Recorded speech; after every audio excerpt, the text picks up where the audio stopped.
questions, concerns, comments. All right, I'll start. You know what occurred to me in the beginning?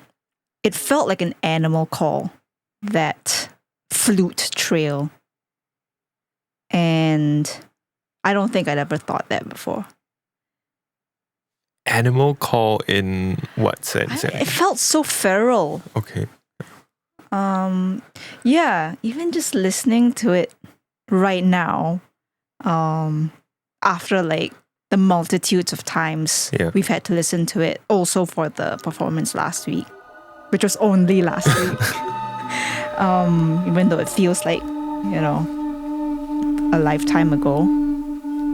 What are we talking about when we talk about a soul? First, I'm not saying that there's something to be solved. To be frank, it wasn't on my mind at all. I was minding my own business. This guy came along, had a coffee and a smoke. We were standing by the road. The car's barely back again, the ground tentative like dough. I mentioned the search. He overheard, he went, well, since we're getting metaphysical, the ego is the ego, a shell to survive. Ego is persona, but the soul's eternal, right? It was never born, it will never die. My friend, the soul does not desire. Yeah, it still felt raw and charged in a different way. Yeah. So background was that we just performed for the first time after we've released the album. Yeah, that is a good in note. Malaysia, in Kuala Lumpur, in a place called Phono. And that was really fun. The flute thing, I mean, it's crazy how like it was always meant to be a joke. Kind of like I was just trying to show you like oh, you can do these things with like processing sounds and then I play you, and it's not even a flute, it's actually a recorder, and the same one that you play in primary school in music class. That's funny that I in my mind already I've like categorized it as flute, but it's really this recorder in front of us. It has a fluty tone to it, but I think what I was trying to get at was that you can summon anything with everything. Like you can summon different energies with anything and everything. So I mean, I had the recorder and I literally didn't even know like what I was playing. Like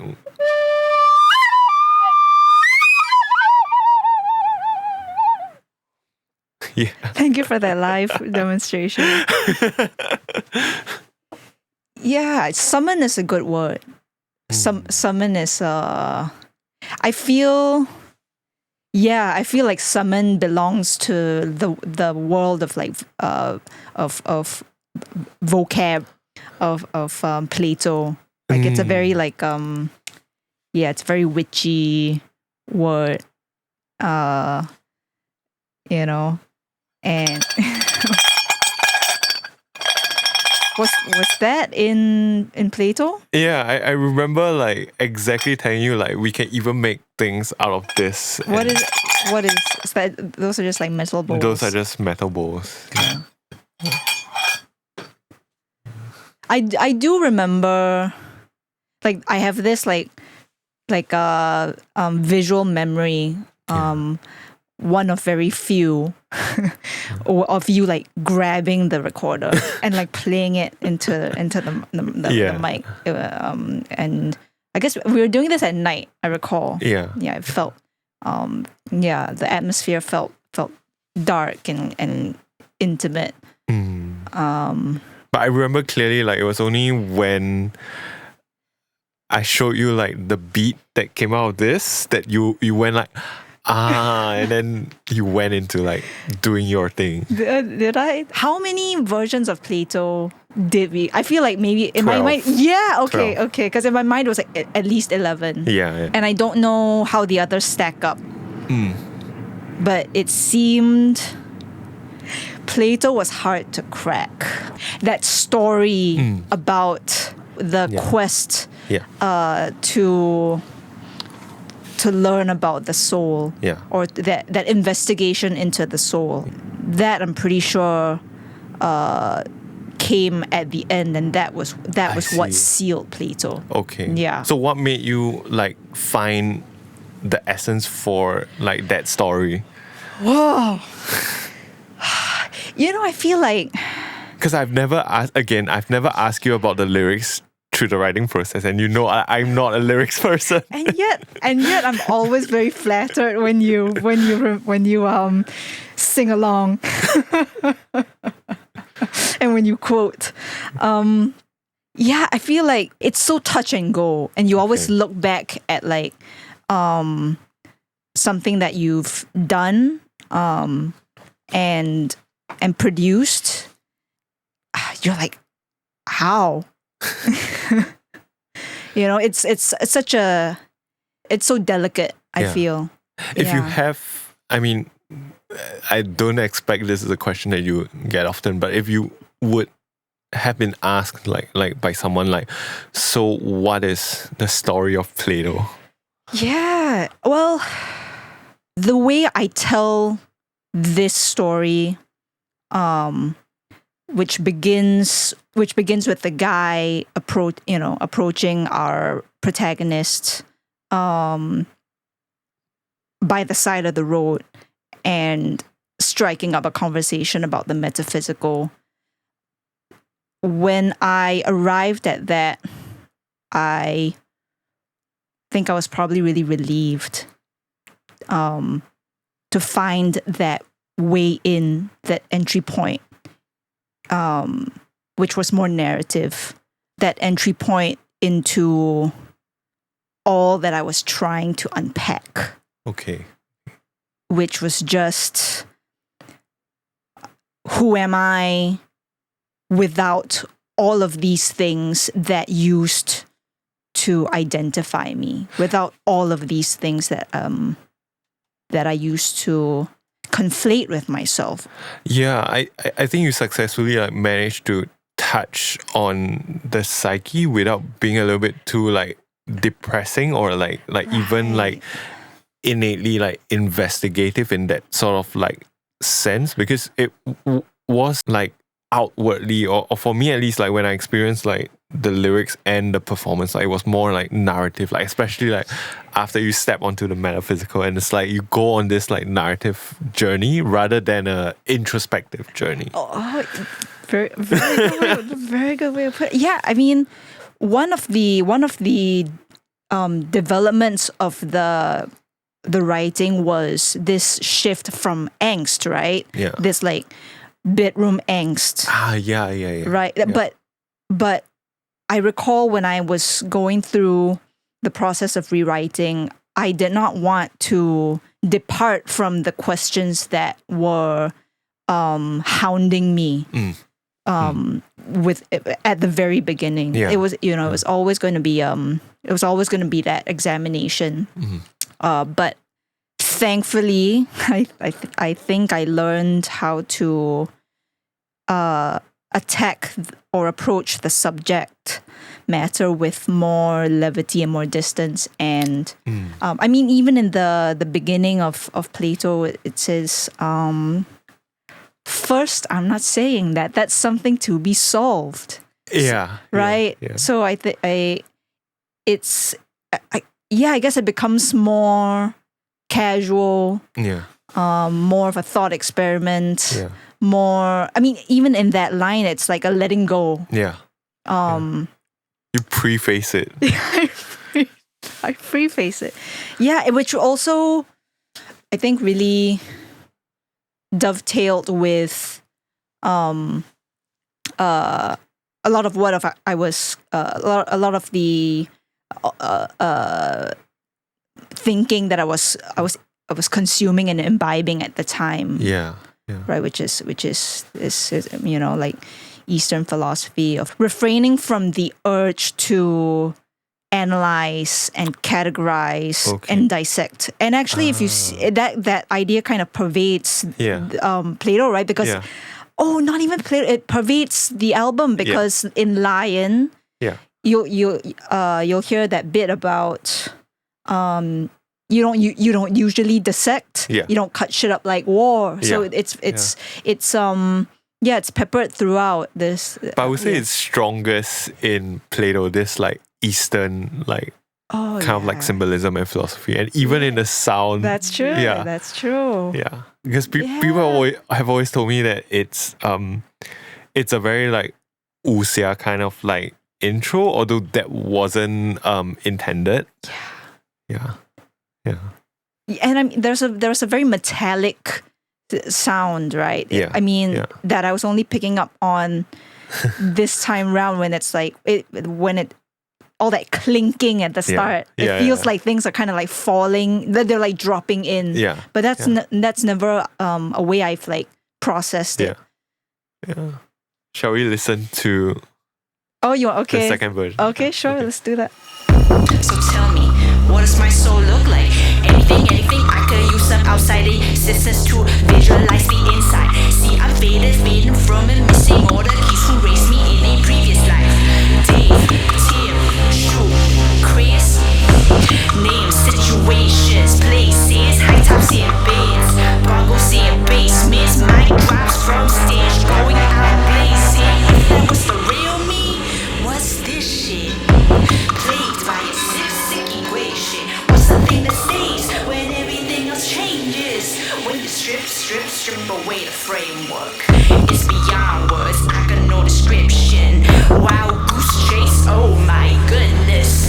Screwed my neck, should've paid a different attention. Looking only in the back, but getting from right, left, and center. And the gaps in the middle, I'll go anywhere that fits. Come to realize I'm pretty hard to fake. I guess that's what I mean when I talk about a soul. The last 30 bars and the rest of the song. For me, this is everything that we talked about, that we did with the song, but like just amped up to like times 10. On steroids. Yeah, it's definitely different. Yeah. Even it's amazing, right? Because it's the same. I mean, I pay attention to like the vocals, right? Yeah. And it's the same. It's the same recording, but it feels or it sounds so much more menacing. Yeah, the character is completely different. Yeah. Yeah. It's like it's a different tone. It's a different tone. Yeah. So maybe just to like touch a bit on like why there are two versions of Plato, and actually there are two versions of a lot of the songs, because in like realizing that we were looking forward to like we are looking forward to performing a lot of Late Bloomer live, and I've realized that Late Bloomer was more of a highly like studio contained process, and therefore like in trying to translate what we achieved for the record out in a live format was not a wise decision, because like a lot of things that could be done in studio only can be achieved in studio and can't be achieved live, or wouldn't translate well live in terms of like the impact, the delivery of the performance, the soul, the character. So I wanted all that to jump out even more during the live set, which required us to like look at all the stems and remix like all the sounds and decide like what elements are important for performance and things like that. So everything was treated differently. Some things were substituted, like backing vocals were like retreated and all that. And then this was a mock-up of what we were going to perform live. Yeah, Mervin just went ham. I mean, did you have fun during that reworking process? Yeah. It was extremely exhaustive.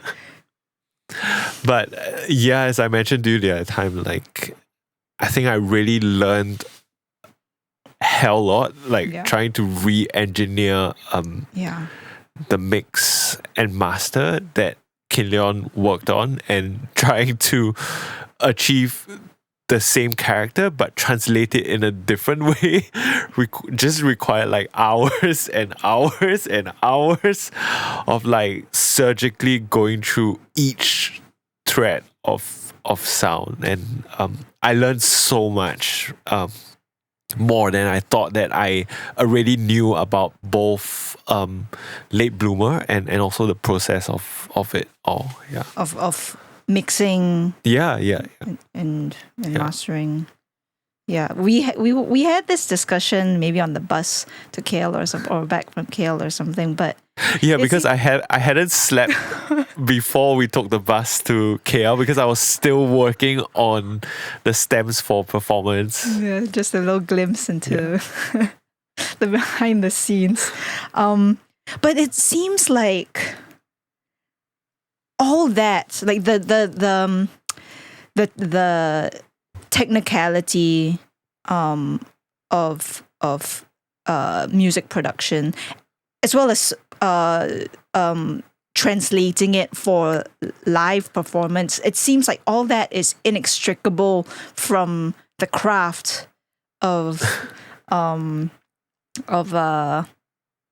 music making, at least electronic music making, which boggles the mind. And maybe I don't think I think if I did not have this front row seat to like watching you go through it all, I don't think it would occur to me. Yeah, it's one of those things where for us the computer, the laptop is our instrument actually. And like a violinist or like a singer, like an opera singer, or like someone who plays like even like the guzheng or another instrument, like there's endless possibility and nearly limitless possibility to be a virtuosic technician on your instrument, and to have that kind of like dynamic like powers of like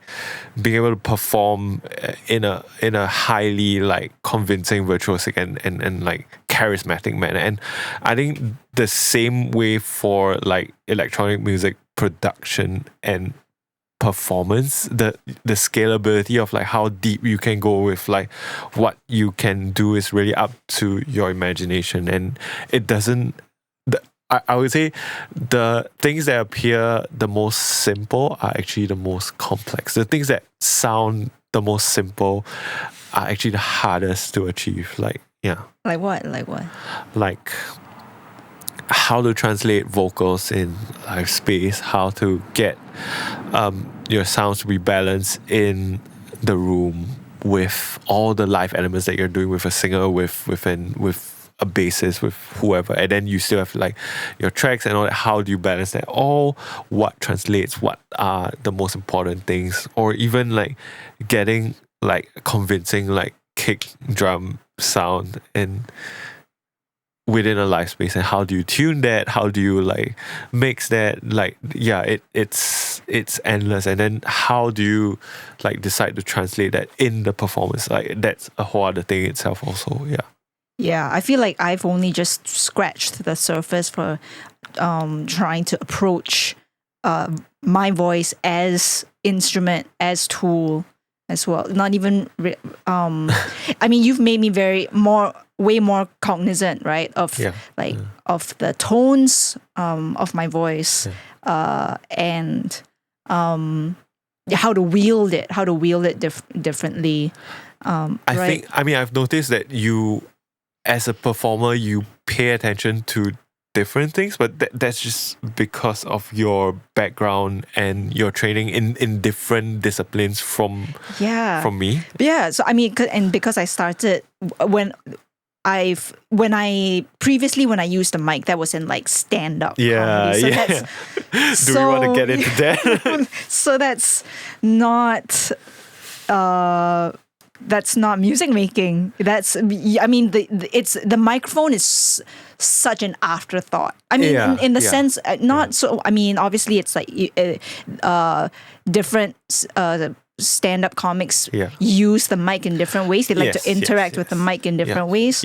But it never once crossed my mind of how my voice was coming across through the microphone to the audience, because you just speak into you just deliver. The point was to deliver. And deliver. I guess the emphasis would be on how you delivered, the tone in which you delivered the punchline or the joke, but not the sonics of it. Yeah. Yeah, I don't know. It's such a... It's like a microscope put in front of your mouth now. Yeah. Yeah. So in the beginning, it's also like, no, you have to like, you have to go in, right? Close to the mic. And I'll be like, Sal, can I get more higher frequencies, like from you, more throaty voice, or like more like diaphragm, like bass? Like, remember when we went through the different, there was one day we went through the different categories of what what my voice sounded like. So that's been insightful. It's been wild. I feel like only scratching the surface. Yeah. Only scratching the surface. How did you get into stand-up? Oh dear. Honest reason. I don't think I've ever asked you that's true. before. Yeah. Okay, let's get into it. The truth is, I auditioned for all 5 comedy groups. Wow. I auditioned for all 5 comedy groups on campus. I went to Vassar College in upstate New York. Yeah. And the only one I got into did stand up. I see. So it was an act of fate that I ended up doing stand up. Yeah. That's the God's honest truth. Yeah. Cool. But I did it for, but then it went on to shape my person, who I was. Yeah, because you really got into it. I got into it. It even colored how I saw my future out of school. It like comedy very much became my identity during college because I was truly immersed in it. Wow. Yeah. So like studying obviously like all the stand-up grades, but also but going to like the UCB to watch shows in New York City. This was your thing. It was my thing. Yeah. I mean, I think it's very appropriate that you bring it up in the context of Plato because that was exactly what I was grappling with, which was being transplanted from that environment. Into back home where it's not that the comedy scene here doesn't exist, but for various reasons, it no longer became my pursuit while I was here, and I just trying to figure out who Sal was and is without the people that I had left behind. That's very true. Yeah. And we are all refracted back to ourselves through the people around us. Yeah, and that forms our identity. It forms our identity. With ourselves and with the thing that we're doing. So to be transplanted out of that sometimes is disorientating. Yeah. If there's one thing I want to retain from that period of expressing myself, it would be the element of surprise, of surprising whoever's on the receiving end. That very direct emotion is something that I'm thinking about now as I very slowly work on my next thing or the thing that I'm currently doing. Yeah. It's very strange that you brought up surprise because I think with Late Bloomer, like for myself, like everything from the composition to the music to the songs that we wrote, like for me it was all about like channeling surprise. Yeah. And like, I mean, because when we started on Late Bloomer, it was at a point where like I was not expected to write this kind of music and things like that. And I wanted to like have it be a little bit more fun and have this element of like surprise. Yeah, I think fun is very an important thing to bring up. I feel like you are still able to retain a lot of the joy in your craft. But I feel like, and I'm also basing this on certain conversations I've been having with others, other artists lately, and even just stuff that I happen to be reading online. So not people in my direct circles, but it's just I feel like people are trying to relearn that they're trying in whatever it is that they're engaging in, in their art and their work or their craft.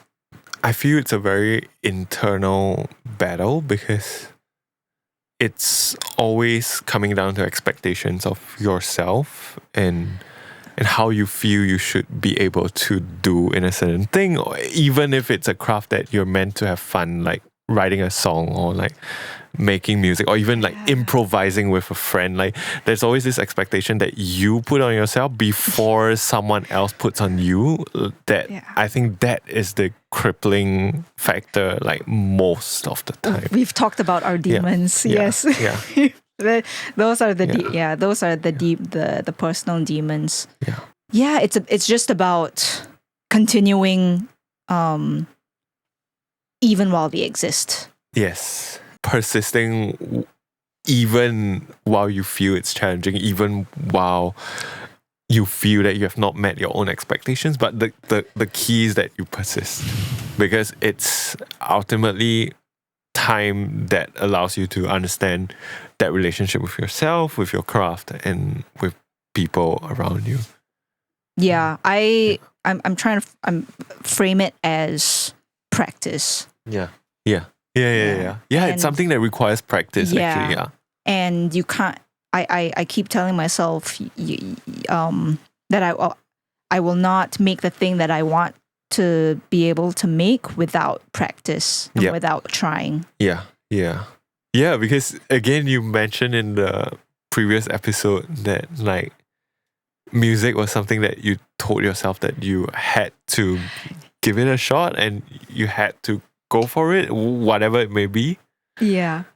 I went back to look at that note, and I found a second note to myself under it, which was everything that I have loved has begun by, or rather everything that I've loved came about by somebody beginning.